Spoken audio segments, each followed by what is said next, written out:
Sa mundo, hindi maiiwasan ang pagkukumpara. Bunso, kuya, Honda, Toyota, Android, iPhone, Jordan, Lebron. Silang dalawa, yung pagkukumpara, sobrang lala. Sa pagiging dilulo ng parehas na sides ni hindi mo na alam kung sino ang tama. Ngayon nga, graduate na ang lahat sa GOAT debate kasi ang uso na sa internet ngayon magpropagate. Whether anti-modern game or anti-old school, pag may agenda, basta agree ka, andaling ma-fool. Yung isang kampo, ang allegation, loser si Lebron. Yung kabila naman, ang claim, nung 90s daw ay easier game. Since tong topic na to, gusto ko na ring hindi pansinin, syempre makikiepal ako para i-share muna yung akin. Kaya ngayon yung intro hindi ko nai-stall. Kasi ang tanong ko ngayon, mahina ba talaga ang 90s NBA basketball? Okay, alam ko naman na hindi lahat ng nanonood nito chronically online kagaya ko. So let me loop you guys in sa kung anong mga pangyayari. Recently, naging uso sa TikTok or sa Twitter yung quote-unquote, we're done with the 90s. Na yung mga creators na nanonood ng old 90s games only to find out how bad, quote-unquote, the games were sa opinion nila. This is a direct response sa mga old heads na overly critical sa modern style ng basketball ngayon, calling it soft, boring, and sanitized. Pero before we really go deep in the trenches, let me first explain the 90s decade. Yung NBA noong 1990s, from my own perspective, was really iconic. Ito yung era ng NBA na every time na inaalala ko, may certain aesthetic or certain character about it na sobrang distinct for its time. Dito naging parte ng pop culture ang NBA. As we can see here, TV ratings were high during the mid-90s and this was because of the rise of popularity ng sport in general. Malaking tulong din na noong 90s sa NBA, it had a historic team who had a historic player who accomplished historic achievements during that decade. And that was MJ.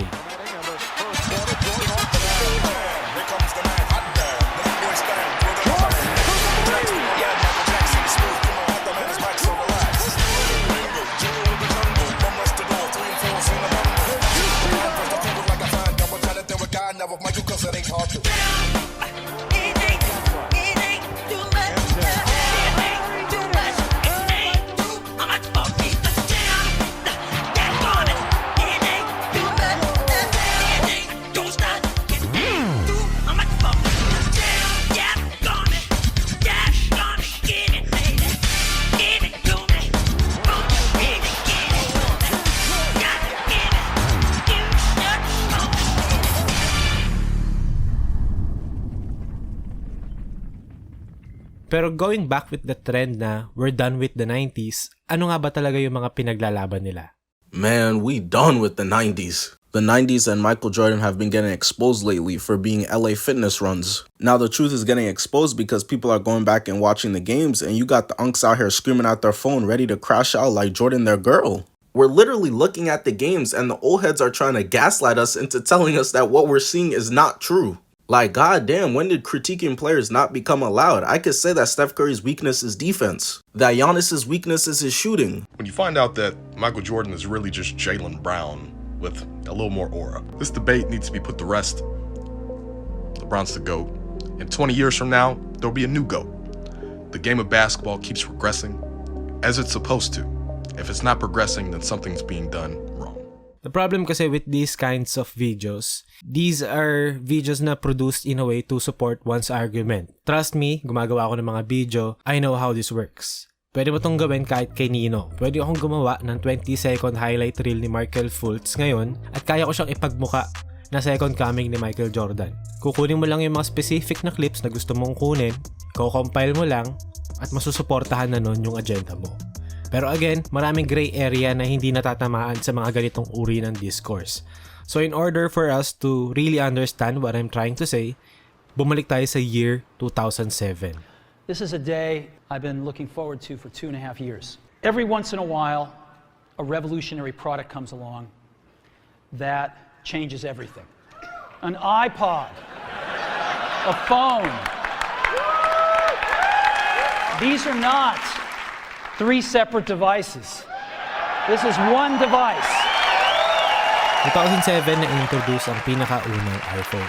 And we are calling it iPhone. Today, Apple is going to reinvent the phone. The first iPhone was arguably one of the most popular or impactful inventions sa modern times, for better or for worse.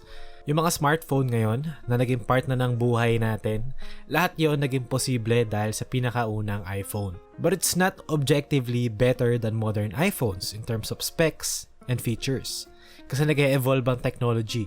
You could say na for you, better experience for you noong 2007 yung iPhone na yon compared to modern iPhones. And that's fine. Kasi experience mo yan eh. That's valid. Pero yung modern iPhones, mas advanced ang tech, mas maraming features, and mas complex. You can't argue na yung modern iPhones are objectively worse than the first iPhone.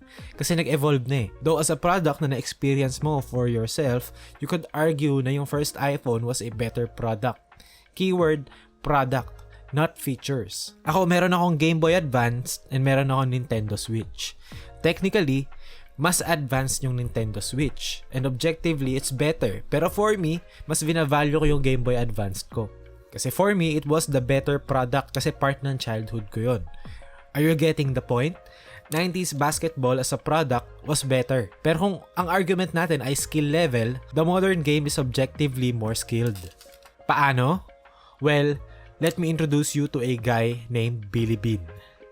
Billy Beane is a former professional baseball player turned into front office executive para sa Oakland Athletics. He revolutionized the approach to team building by applying statistical analysis and sabermetrics to evaluate player performance and value, famously known as Moneyball. So, anong significance nito sa kwento? Well, this guy, Daryl Morey. Si Daryl Morey, he transformed the NBA landscape by championing analytics and data-driven decision-making. He emphasized the importance of three-point shooting, efficiency metrics, and player value assessments, reshaping team strategies league-wide. Yung approach ni Morey influenced not only how teams construct their rosters, pero nag-spark na rin siya ng discussions about fundamental principles of basketball strategy and player evaluation kapag kukuha ka. Dahil sa lahat ng yan, naging mas maluwag yung spacing ng court sa NBA.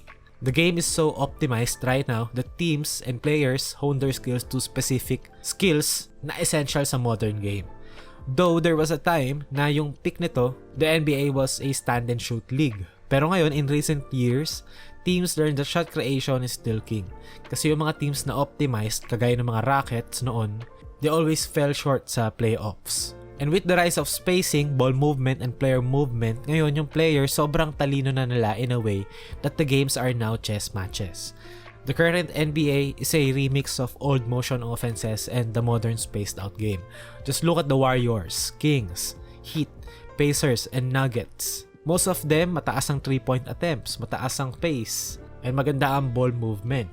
These teams run motion offenses, pero since sobrang luwag ng spacing, it's now about decision making and concise moves. Pero still, it's unfair to look at the 90s game and sabihin na walang left hand, kulang yung skills. Kasi at that time, yun lang yung kailangan. Kaya as a player to succeed. And ang evolution, nag-e-evolve naman ng isang bagay because of need.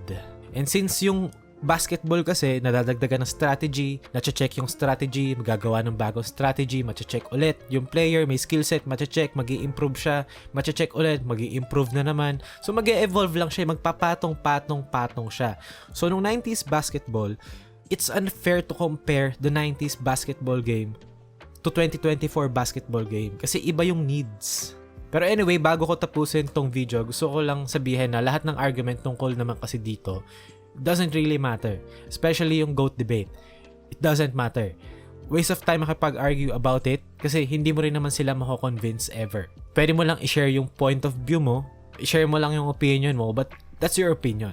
If you're an old head, diba, who enjoyed 90s basketball, of course, ipaglalaban mo yon. If you're my age who enjoys the current game, of course, para sa'yo, it's better. We have our biases and that's okay. Pero as an old head, you should also admit na skill level is better. But don't discredit that. And as a modern game enjoyer, 90s was an important decade for basketball. Hindi mo rin kailangan i-discredit yung mga legends nung 90s. Lahat tayo may kanya-kanyang preferences. Ako kung para sa akin, GOAT ko si Carmelo Anthony kasi idol ko. Who cares? It's my GOAT, not yours, diba? It's a waste of time. Yung takeaway ko dito, let's enjoy basketball. Kung hindi mo kinalakihan yung 90s, 2005 ka kunyari pinanganak and you like the modern game better, diba? Go! Pero kung ikaw, kinalakihan mo yung 90s basketball and you value that, malapit sa puso mo yun, diba? Go lang din. There's no need to be hostile to each other. We know